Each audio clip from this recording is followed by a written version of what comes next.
المهم السلام عليكم، ديديكاس اي واحد مشاهد ما عندناش معكم السلام.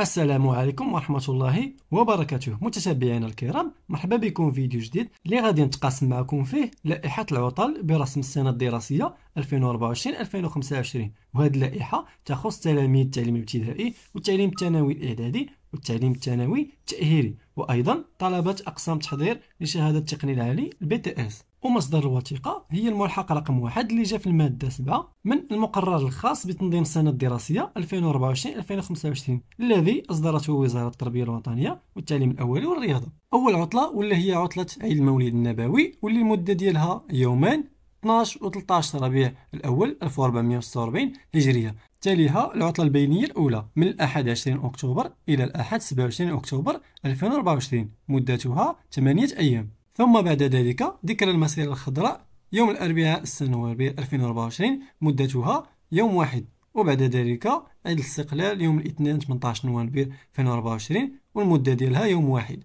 العطلة الخامسة واللي هي العطلة البينية الثانية من الأحد 8 دجنبر 2024 إلى الأحد 15 دجنبر 2024 ومدتها 8 أيام. يليها فاتح السنة الميلادية يوم الأربعاء فاتح يناير 2025 عدد الأيام يوم واحد. يليها ذكرى تقديم وثيقة الاستقلال يوم السبت 11 يناير 2025 عدد الأيام يوم واحد. بعد ذلك عطلة رأس السنة الأمازيغية اللي غادي تكون يوم الثلاثاء 14 يناير 2025 واللي المدة ديالها يوم واحد.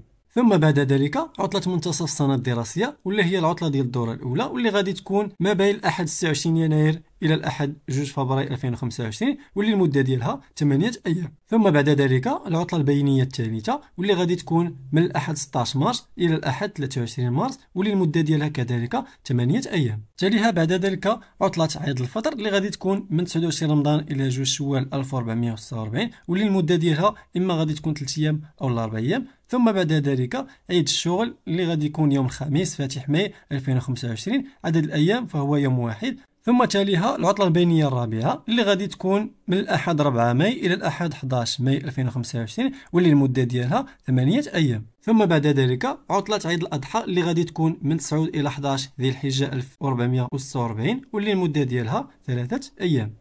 ثم بعد ذلك آخر عطلة واللي هي فاتح محرم واللي هي رأس السنة الهجرية اللي غادي تكون فاتح محرم 1447 هجرية واللي المدة ديالها يوم واحد. وبهذا غادي نكون درت إطلالة شاملة على لائحة العطل ديال السنة الدراسية 2024-2025. وبالنسبة للمعلومات المقدمة غادي نخليها لكم في صندوق الوصف. لهذا ما تنساوش بالاشتراك وشي تعليق محفز ولايك وبارطاجيو مع الأصدقاء ديالكم. أتمنى التوفيق للجميع والسلام عليكم ورحمة الله وبركاته.